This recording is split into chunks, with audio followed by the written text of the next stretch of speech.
Hello everyone, in today's video, I'll show you on how you can do color change in Anycubic Slicer. So the first thing that I'm going to do is to actually navigate through an empty project. And from here, I'm just going to add the most basic shape out there, which is going to be a cube. Now to basically modify the colors of our specific project, you want to navigate through the filament option, which is going to be at the side of your screen. And to add more filament, you just want to click on the plus icon right here, add one filament.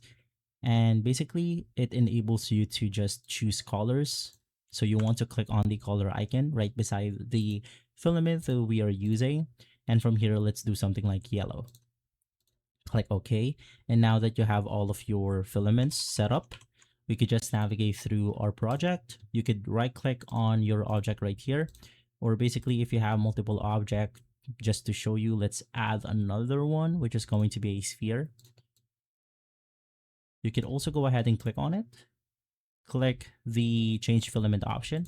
And from here, you could basically change the whole filament if you want to.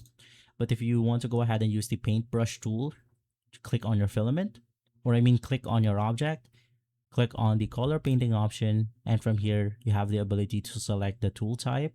So we have a pen, spear, and many more. You also have the bucket tool right here. Let's choose something like white, increase our pen size or decrease it, and from here we could basically get to drawing.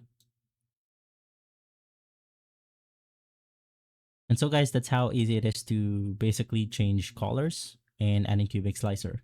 If this video has been helpful, leave a like, subscribe, and follow us for more videos like this. And as always, thanks for watching.